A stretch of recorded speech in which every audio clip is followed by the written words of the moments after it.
At the family party, Mom yelled at me to get out and never come back. So I left.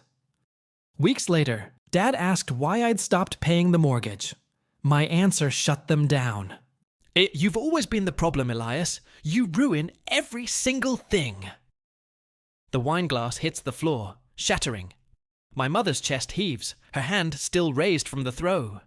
My sister, pale with shock, whispers, "Mom, don't you dare defend him!" The dining room is lit only by the overhead chandelier, shadows flickering against pale wallpaper stained with years of smoke. Dad's jaw is locked, silent, like always. And then the words cut through the thick silence. Get out of this house and never come back.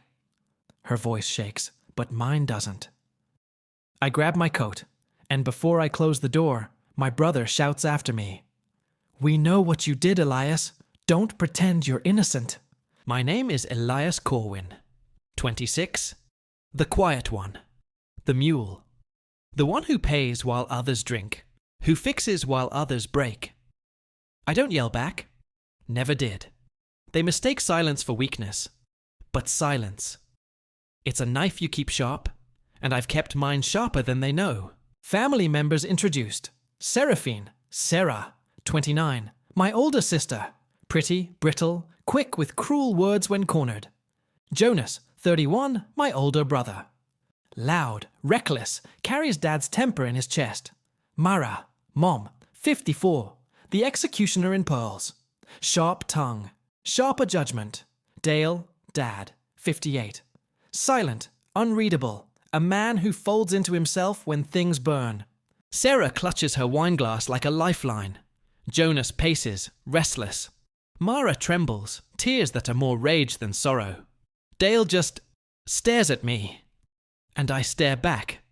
Someone here is lying. Jonas's palm slams against the table, rattling the wineglasses like tiny earthquakes. His face is crimson, spit flying with every word. You think you can just walk out and leave us drowning in debt? You're a coward. Pathetic. Always hiding. Always running. You never carry the real weight. Not like me.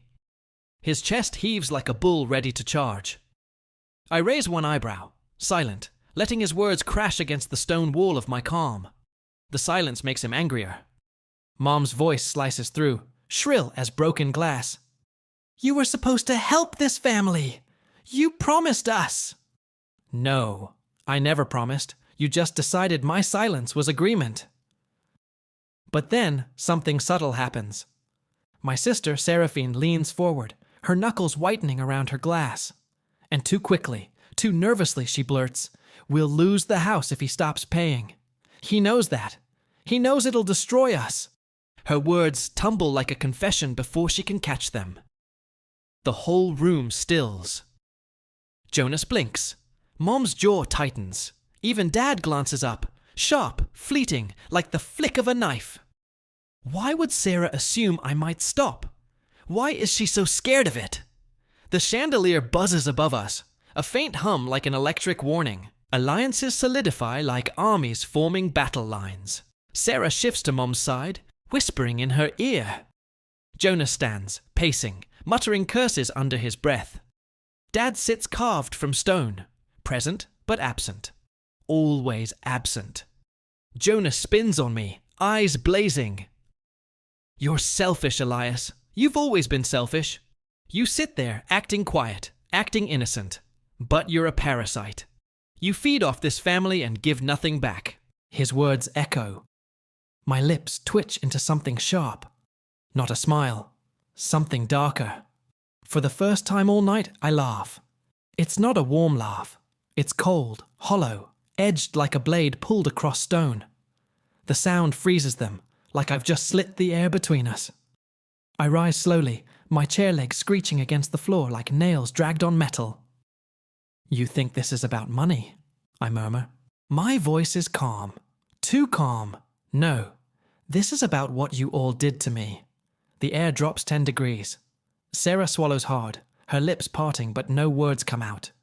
Jonas blinks, caught off guard. Mom shifts, unsettled, clutching her pearls like they're rosary beads. For the first time, the silence belongs to me. 2 years ago, Dad in the hospital, machines beeping like ticking bombs, bills stacking higher than I could climb. Jonas? Gone, missing for weeks. Sarah? Crying broke, sipping champagne at her friend's bachelorette. Mom? Leaning close to me in the hospital corridor, perfume suffocating, her whisper curling like smoke. If you love this family, you'll sign. And I did. The mortgage. In my name. Their house became my noose. Every month my paycheck bled into their walls, their comforts, their endless appetite. When I begged for help? Silence.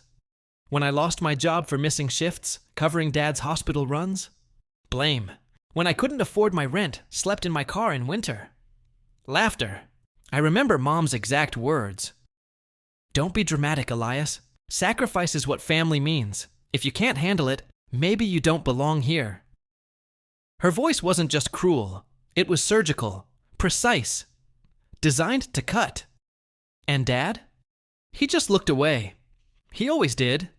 His silence was louder than her venom. His cowardice signed with me. Every page I signed. Back in the present, Jonas slams a stack of papers on the table. The mortgage agreement's wrinkled and stained. His finger jabs the air. You abandoned us, Elias. You walked away from your duty. From this house. That's abandonment.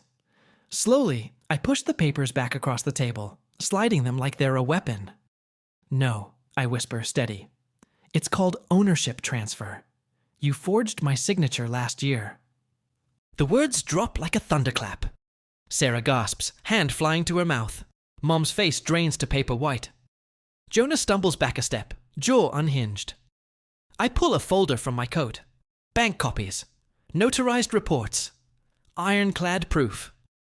I've had them for months. I've been waiting for this night. I lean forward, voice low but lethal. You all thought my silence meant I was weak. No. My silence was strategy.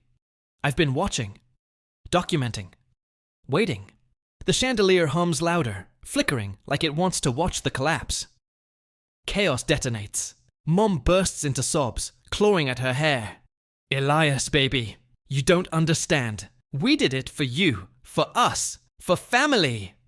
Jonas's face burns scarlet. This is lies. You're twisting it. You've always twisted everything. Sarah's hands tremble so violently, her wine spills like blood across the white tablecloth. And then, Dad stands.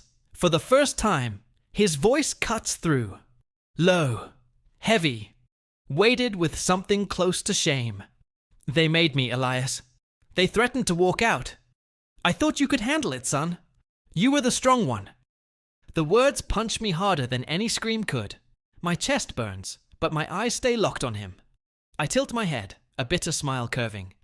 You thought I could handle it. Or you just didn't want to admit you were too weak to protect me. The room holds its breath, Sarah whispers, desperate. Elias, please, don't ruin us. We can fix this. We can fix it if you just... I cut her off, voice sharp as broken glass. You don't need fixing. You need consequences. I rise, taller than I've ever felt in this house. Jonas lunges to block the door, spit flying. You can't just leave. You think you're free from us? You'll come crawling back like you always do. I step closer, lowering my voice until my words are knives only he can hear. Look at you, Jonas. A man who hides his failures behind his fists. You don't scare me. You disgust me. His face cracks. He doesn't move when I shove past. Sarah grabs my sleeve, tears streaking mascara. Elias, please. I'm sorry. I'm so sorry. Her voice cracks like a dying violin string. For a split second, my chest twists. She was cruel, yes, but she was also a victim of Mom's venom. Still, I pull my arm free. You're not sorry. You're just scared I finally stopped bleeding for you. Mom claws at me, shrieking my name like it's a curse. Dad doesn't move. He just watches. Not a word. At the doorway, I pause. I turn back once. My voice is soft, but it cuts sharper than any scream. I carried this family on my back until my spine broke. Never again. And I walk out. For the first time, my silence belongs only to me. Weeks pass. The house? Foreclosed. Empty windows stare like hollow eyes on a corpse. Jonas drifts into friends' couches, angry and restless. Sarah vanishes into a cramped apartment, her Instagram selfies dimmer than before. Mom? She calls. Every day. Leaves voicemails dripping guilt. I delete them without listening. And Dad? He sends me one letter. Just one. The handwriting is shaky, the words uneven. Oh, you were right. I failed you. I let them use you. But for what it's worth, I'm proud you walked away. I hold the letter over a candle flame. The paper curls, blackens, crumbles. But not before I let myself smile. Just once. For the first time in years, I breathe without their weight on my chest. I don't need their forgiveness. I don't need their house. I only need this silence. And this silence is mine. For the first time, silence doesn't hurt. It heals. If you were in my place, would you forgive or would you walk away forever? Tell me in the comments. Your voice matters here. Like if you felt Elias's pain. Subscribe for more emotional stories like this. Comment your thoughts. Share your truth.